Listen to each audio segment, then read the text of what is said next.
Miranda. I'm John. This is Lydia, and what's your name? Lucas Alexander Meyer Dinosaur. This is Lucas Alexander Meyer Dinosaur. We're the Myers. We're the Meyer family. This is our home. We have lived here for about 5 years. This was my grandparents' house before we bought it. They passed away a few years back, and we bought it as soon as they did. And it's been in the family for 50 years now. And we are ready to take a sledgehammer to some of the things inside. All right, so come on in. And this is our living room. Doesn't get a ton of use because we've got this closed-off kitchen right here, and we would love to knock this wall out to start the project. If you come on into the kitchen, I'll show you what we're talking about.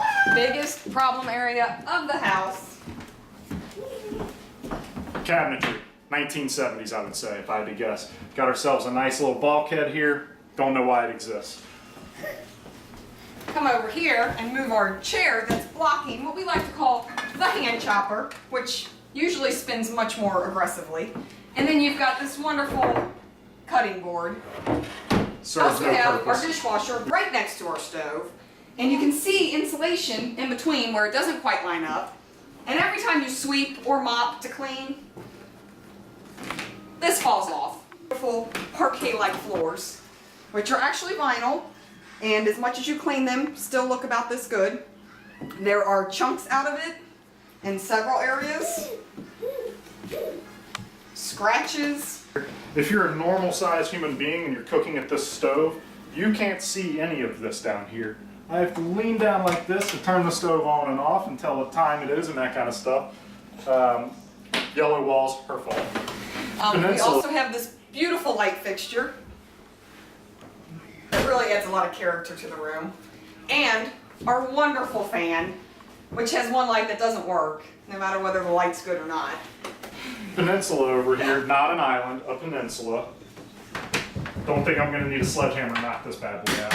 I'll give it a shot anyway. Takes us over to our tiny itty bitty dining room, which is wedged in here. And every time I have to get through here, I have to knock everything around just to make my way through. So if we could just get more storage, we wouldn't need that huge hutch and we could have them right here. If we knocked this wall out, we could see into our living room and actually use it. And trust me, I will be the first one. I want to put the first hole in that wall. You have no idea how much I would love to just knock that wall down. Is our family room, which is also our living room. And right now, because that front room is so cut off to the rest of the house, we pretty much sit in here while the kids play and watch TV. It would be lovely if we opened it up some, if we could sit up there and have our area and the kids could be back here and have their area, because right now it's just kind of a mess of both of our areas, as you can see.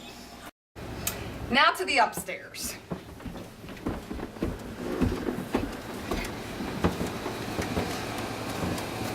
This is our master bedroom. Spacious? Yes. Attractive? No. And you can look right up here. This is where there was a giant hole from water damage that my lovely husband attempted to please me by covering, which worked temporarily. That's called craftsmanship. And it did its purpose for a short time, but then it started to fall. You can see where he attempted to staple it back up, and it is falling again. Craftsmanship. The ceiling is roughly 7.5 feet. That's why I can touch it so easy. And just a few screws holding up where there was a little bit of water damage. What our main goal on the second floor would be is we've got this wall here that goes into the bathroom here, which is out of date, small, and then we've got our son's room back here, which is also a smaller room. We would love to knock out the wall here between the bathroom and his room and make this a master bath with a small guest bedroom attached. If you look at our bathroom, you've got some very outdated cabinetry.